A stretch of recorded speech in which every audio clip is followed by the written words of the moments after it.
¿Me confirman, por favor, si me escuchan? Sí, adelante. Bueno, muchas gracias por la presentación. Mi nombre es Francisca Cazorla, les saludo desde la ciudad de Riobamba. Efectivamente, el día de hoy les voy a presentar un tema que es parte de mi investigación del programa de doctorado que se titula La economía social y solidaria del Ecuador, antecedentes históricos previos al referéndum constitucional del año 2008. Este estudio lo estoy haciendo dentro de la Universidad de Valencia, España, y es parte del primer capítulo. Esta investigación y esta presentación está estructurada en 5 partes. Primero, introducción, metodología, resultados y discusión, conclusiones y referencias. Introducción. Bueno, la acción de cooperar ha estado implícita dentro de la humanidad desde los principios de la humanidad como un mecanismo para lograr conseguir un fin en común, y esto también ha dado paso a la institucionalización de organizaciones tanto formales como informales. En este contexto, el movimiento cooperativo en América Latina posee algunos rasgos comunes desde sus orígenes a finales del siglo XIX. Estos rasgos han sido identificados en algunos países de Latinoamérica, como la influencia de los inmigrantes europeos, la Iglesia Católica, los movimientos sindicales, pensadores latinoamericanos y políticas de cooperación para el desarrollo. Esto según los estudios de Koch en 2002. Existen algunos estudios dentro de este contexto también que han sido realizados. Por ejemplo, el estudio de Mills en 1986, auspiciado por la Comisión Económica para América Latina y el Caribe. También los estudios realizados por Josefina Darós en el 2007, por Wilson Miño en el 2013 a través de la Dirección Nacional de Cooperativas, y los trabajos realizados por la Organización Internacional de Trabajo con los estudios de Mogrovejo, Mora y Philip en el año 2012. El objetivo de esta investigación es describir los antecedentes históricos de la economía social y solidaria con énfasis en los instrumentos legales y su grado de implicación en la Constitución, leyes específicas conexas, la magnitud de sus organizaciones, las políticas internas y externas que han configurado los rasgos identitarios de este sector de la economía. La metodología. Para esta metodología se utilizó una temporalidad previa al referéndum constitucional del año 2008. Esto sobre todo porque en el 2008 la economía social y solidaria alcanza su máxima dentro de lo que es el enfoque de institucionalidad formal, debido a que es ya plasmada en una constitución que viene a ser el instrumento legal más importante dentro de un país que vive en democracia. Es un artículo de revisión. También se ha utilizado una metodología investigativa de tipo transversal exploratoria a través de la revisión bibliográfica de fuentes primarias y secundarias. Este estudio fundamentalmente se realiza en los instrumentos legales de la economía social bajo el enfoque institucionalista de Douglas North en el 93. Dentro de lo que es los resultados y la discusión se va a presentar en 3 partes. Primero, las prácticas de cooperación en la organización social de la época aborigen. Después pasaremos a la institucionalidad formal de los instrumentos legales de la economía social bajo el enfoque de Douglas North. Y por último, la magnitud de las organizaciones políticas internas y externas y los rasgos identitarios de la economía social y solidaria desde 1919 hasta el 2008. Dentro de lo que concierne a las prácticas de cooperación en la organización social de la época aborigen, podemos hablar de que estudios de Koch 2002 y Altamirano y Bueno del año 2011 han reflejado formas de trabajo precapitalistas con base en la cooperación, reciprocidad y solidaridad. De hecho, la cooperación, como les indicaba, ha estado inmersa siempre en el desarrollo de la humanidad como un mecanismo para conseguir un fin en común. Durante el Tahuantinsuyo, que tuvo su auge en el siglo XV y XVI, se establecieron ya prácticas ancestrales que estuvieron basadas en la cooperación, en la reciprocidad y en la solidaridad.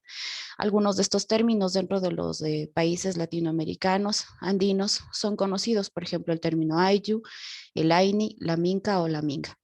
El Ayllu era una estructura de organización social. Estaba conformada por las familias que integraban el Ayllu, que normalmente tenían vínculos de tipo religioso, de tipo familiar.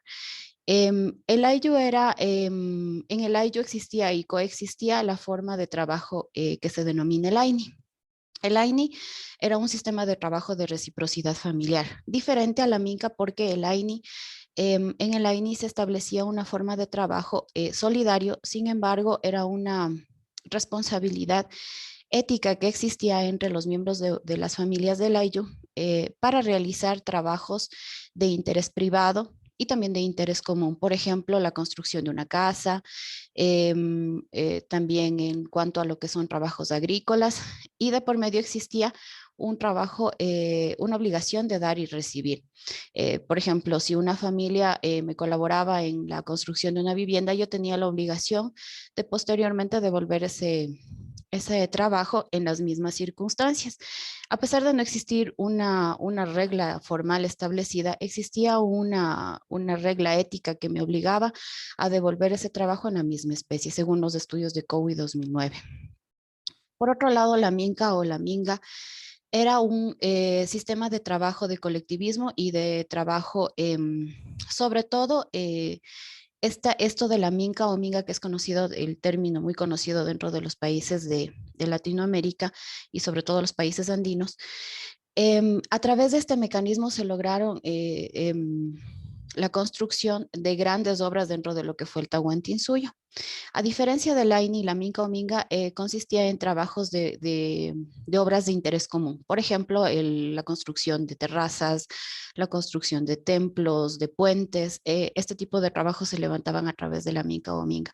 Para Ramírez, en 1980 y de la Torre y Sandoval 2004, la Minca o Minga fue el mecanismo que dinamizó la época aborigen precapitalista. Entonces, sin embargo, ¿por qué hago hincapié sobre estos mecanismos? Es porque han logrado coexistir a pesar de implementarse instituciones que han sido gestadas en otros entornos. Por ejemplo, instituciones occidentales que han sido implementadas a través de constituciones, leyes en nuestro entorno. Estas formas de cooperación y de reciprocidad han logrado coexistir dentro de nuestra sociedad y podemos verlas plasmados también en el desarrollo de la economía social y de sus organizaciones, como veremos más adelante. Ya. Ahora, dentro de lo que es el enfoque institucionalista de Douglas North pertenece a una escuela del pensamiento económico que se denomina austriacos. Douglas North gana un premio Nobel de Economía por sus estudios de la institucionalidad, y dentro de lo que es su enfoque institucional en el año de 1993, él establece que las instituciones son reglas de juego formales e informales. Las formales están establecidas a través de normativas, de políticas públicas, y se establecen en leyes, en constituciones. En cambio, también hay reglas informales que se establecen como códigos de conducta, como costumbres, y estos instrumentos informales o esta institucionalidad informal se ve reflejada en el sistema de valores que teníamos previo a la conquista. En cambio, la institucionalidad formal se alcanza cuando ya es establecida en un cuerpo legal. En este caso, la economía social y solidaria alcanza su máxima en el año 2008, cuando se hace un referéndum constitucional y se establece como un sistema económico, y que actualmente está vigente, el sistema económico social y solidario. Los cuerpos legales que se van a analizar dentro de este contexto son las constituciones, las leyes específicas y las leyes conexas. Dentro de la institucionalidad formal, dentro del enfoque de Douglas North y dentro de los instrumentos legales de la economía social, tomamos como un hito histórico bajo los estudios de Darós 2007, 1986 y Miño 2013. Se toma como un acontecimiento histórico de relevancia la fundación de la Sociedad Protectora del Obrero en el año de 1919. Esta vendría a ser la primera organización de la economía social y solidaria legalmente reconocida, y que marca un hecho histórico para el análisis y el estudio de estos tres autores, y también se ha tomado como referencia. Ahora, las cooperativas, las mutuas y las asociaciones y también fundaciones son un rasgo identitario transversal en la economía social. La economía social básicamente es estudiada y sus orígenes están en Europa. Sin embargo, como podemos ver, en América Latina y en la época aborigen también se desarrollaron formas de trabajo, de intercambio, incluso una economía de subsistencia basada en la cooperación y la reciprocidad. Sin embargo, a lo largo del desarrollo de la humanidad se han logrado también establecer estos rasgos identitarios de la economía social. Y se ha tomado a estas organizaciones como un eje transversal del cooperativismo. Podemos encontrar cooperativas aquí en el Ecuador, en Latinoamérica, en Europa y a nivel de todo el mundo. Entonces, basado en esas condiciones, se ha realizado también un análisis de qué grado de implicación tienen estas organizaciones en nuestros cuerpos legales. Lo siguiente es que posterior a la fundación de la primera cooperativa, que en este caso sería la Sociedad Protectora del Obrero en el año 1919, se promulgan 7 constituciones previas al referéndum del año 2008, en el cual ya se establece un sistema económico social y solidario reconocido en el artículo 283. Para este análisis se realizó la búsqueda de palabras claves y el análisis del contexto en el que aparecen implicadas en las constituciones, en los cuerpos legales, en las constituciones previas al referéndum del año 2008. Existieron 7 constituciones. Sin embargo, las constituciones de mayor relevancia y en donde se toma un mayor enfoque y mayor importancia a las organizaciones de la economía social y solidaria son las constituciones de 1967 y la constitución de 1978. Esto también en el contexto de las leyes conexas, que fue la segunda ley de cooperativas de 1966 y también la segunda ley de reforma agraria.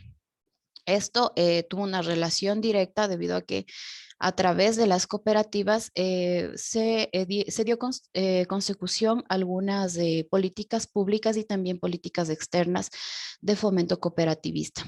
El resto de constituciones y las 3 primeras constituciones, la de 1929, la de 1938 y la de 1945, abordan en su contenido y hablan de las cooperativas, pero simplemente de de la libertad de asociación, de la libertad de establecer cooperativas. Sin embargo, en la Constitución que hago referencia de 1967 y del 78 se da mayor énfasis y también se promulga las políticas y el financiamiento del Estado para que se puedan realizar estas políticas públicas.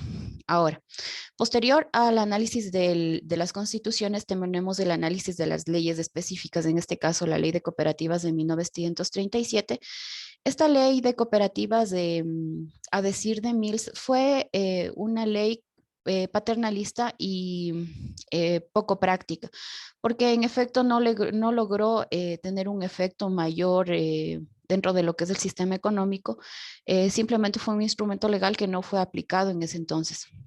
Incluso Mills habla de que no se sabe si obedeció a una intención política o a la organización como tal de la población en cooperativas y asociaciones. Se reconocían 2 tipos de cooperativas, de crédito y de producción. Ahora, la ley de cooperativas del 1966, esta sí que le da más estructura a las cooperativas, incluso también se establece una reestructuración jurídica y se puede reflejar claramente la influencia del pensamiento económico europeo a través de recoger los principios universales del cooperativismo y la experiencia de Roger Inglaterra a través de las asociaciones de tejedores, que ese es el primer rasgo cooperativista de Europa. Eh, También se promulgan algunos tipos de cooperativas, en este caso la de producción, consumo, crédito y servicios. Existen también las cooperativas de segundo grado y la injerencia del gobierno. En esta ley, realmente las instituciones que regentaban a las cooperativas netamente estaban puestas o eran designadas por el gobierno. Entonces, la injerencia del gobierno era bastante importante dentro del contexto de esta ley. También se apoyó con presupuesto, no solamente en este caso, a diferencia de la ley anterior, no solamente fue un cuerpo legal, sino que también se establecieron mecanismos de financiamiento para el logro de estos objetivos y de dinamizar a las estructuras de la economía social y solidaria. Y por primera vez aparece la educación cooperativa como parte del pensum de estudios de la formación secundaria y primaria. Y esto alcanza también su máxima porque en realidad en los instrumentos anteriores de la educación cooperativa pues no estaba incluida. Las siguientes leyes reformatorias en 1969 y 1979 no tuvieron mayor incidencia, apenas hubo una modificación en lo que es la implicación legal de las autoridades de las cooperativas que también tenían que responder pecuniariamente en el caso de que hubiera algún mal manejo económico. ¿Ya? Ahora, también dentro de la institucionalidad formal, lo que se ha analizado son las leyes que tuvieron relación, los cuerpos legales que estuvieron relacionados directamente con la economía social. En este caso, en toda Latinoamérica se dio una reforma agraria en mayor y menor escala. En países como Bolivia, en Perú fue mucho más fuerte, sin embargo aquí en el Ecuador también tuvo implicación. Las reformas agrarias que tuvieron relación directa con la economía social fue la primera reforma agraria de 1964, la segunda reforma agraria de 1973, la ley de fomento al desarrollo agropecuario de 1979 y la ley reformatoria de la ley de desarrollo agrario de 1994. Si hablamos en grado de implicación, la primera y segunda ley dieron una estructura fundamental a lo que fue la Ley de Fomento y Desarrollo Agropecuario de 1979. Se establecieron algunos mecanismos para la explotación de las tierras que no eran utilizadas en ese entonces. Y lo más importante es que también se trató de abolir las formas de explotación precapitalista, precarista, en este caso, por ejemplo, el huasipungo, que era una forma de explotación, y mediante estas leyes de reformas agrarias se trató de reivindicar estos derechos de los campesinos que tradicionalmente fueron relegados y fueron explotados. También este proceso de reforma agraria fue impulsado por políticas externas con la injerencia de los Estados Unidos a través de la denominada Alianza para el Progreso.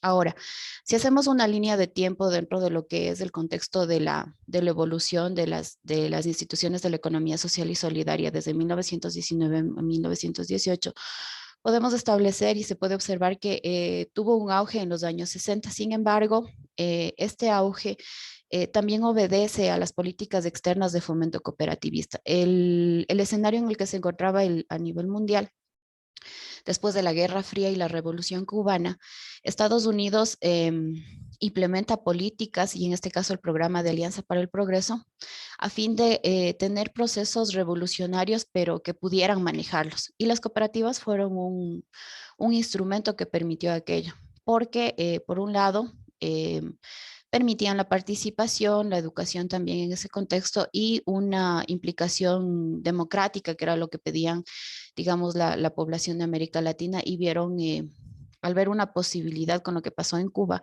vieron la posibilidad de que en América Latina existan grupos de resistencia y entonces aplicaron este tipo de políticas, y no solamente fue en el contexto organizacional, sino también a través de financiamiento con los programas de la Agencia Internacional de Desarrollo, CUNA y CLUSA, que fueron quienes estuvieron a cargo de la creación de cooperativas, del fomento cooperativo y también del financiamiento.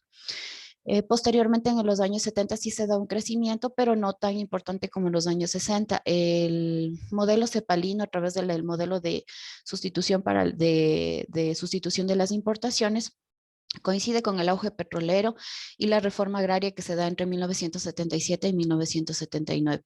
Dentro de este contexto, las cooperativas agrícolas fueron un instrumento fundamental para la legalización de tierras. De hecho, la ley de reforma agraria y la ley de cooperativas ampara que la legalización de tierras se dará en el contexto de la creación de cooperativas y asociaciones agrícolas. A pesar de que este mecanismo no era un mecanismo que estaba vinculado, por ejemplo, con los campesinos, con los indígenas, sin embargo, sí propició escenarios de cohesión y encuentro que luego, ya en los 90, se verá reflejado a través de las organizaciones indígenas que han logrado establecer sus nexos y también han logrado establecer un escenario para tener representación dentro de lo que es la sociedad, ¿no? En los años 80 hay una transición del modelo desarrollista y neoliberalista. En este entonces se da un cambio de gobiernos y se cambia de de mecanismos y también de filosofía e ideología económica, y se pasa de un modelo desarrollista a un modelo neoliberalista. Ya en los años 90 se da una recesión, una depresión del sistema económico, de la economía social y solidaria a través de la última reforma agraria que estuvo a cargo de Sixto Durán Ballén, en el que ya lo que se hizo prácticamente es girar, dar un giro a los derechos de la propiedad y de la tierra que tenían en las leyes de reformas agrarias anteriores, y lo que se hace es mercantilizar las tierras. De hecho, incluso con represiones militares, policiales, se les despojó a muchos de ellos en lo que es las cooperativas de consumo y lo que eran las cooperativas de vivienda, que fueron conocidos muchos casos de estos por ejemplo, cooperativas Mucho Lote, y todas estas cooperativas más bien fueron retirados los derechos de la posesión de tierra, y eso ocurrió en los 90. Ahora, a inicios del siglo XXI, pues se da el proceso de inestabilidad económica, que es conocido por todos como la crisis financiera del 99, y lo que hace es cambiar y propiciar un referéndum constitucional en el año 2008 a través de los gobiernos de izquierda, y con una bandera política que establecía un modelo de economía social y solidaria como la bandera y el protagonismo que tenían los gobiernos de izquierda. Sin embargo, la economía social y solidaria fue un híbrido, ¿no? La filosofía europea y la doctrina europea estudia la economía social como tal, pero la economía social y solidaria es un híbrido que fue adoptado en América Latina sobre todo, en el que integra, por ejemplo, armonía con la naturaleza, el buen vivir dentro de la Constitución, en este caso del 2008. Ahora, dentro de las conclusiones podemos hablar de que el Ecuador y América Latina existe evidencia de prácticas de cooperación como el AINI, la Minca y la Minga, que datan de una época de origen y se han mantenido hasta el momento. El enfoque institucional de Douglas North nos muestra también las instituciones formales que se han fomentado previos al referéndum constitucional del 2008 en el contexto de la economía social y solidaria. Se toma como hito y fundamental la creación de la Sociedad Protectora del Obrero en 1919, y de a partir de ahí se han promulgado anterior a eso 7 constituciones, también leyes conexas y leyes que estuvieron relacionadas directamente con la economía social y solidaria. Existen 2 periodos que se identifican claramente dentro de lo que es este análisis: el periodo desarrollista a partir de 1950 a 1980, en donde se da un auge del movimiento cooperativo. Y posteriormente el periodo ya en el que se implementan políticas liberalistas de 1985 hasta el 2007, en el cual se ejecutan políticas económicas neoliberales y dejan sin recursos prácticamente al sector cooperativo. Con esta investigación se aporta desde otro enfoque al estudio de los antecedentes históricos de la economía social del Ecuador, con énfasis en los instrumentos legales, la magnitud de sus organizaciones, políticas internas y externas, bajo el enfoque institucional de Douglas North en 1993. Aquí les dejo algunas de referencias bibliográficas dentro de lo que fue la investigación, una parte de esta investigación. Al inicio también pueden encontrar mis datos de contacto en el caso de que requieran alguna información sobre esta presentación. Les agradezco mucho su atención.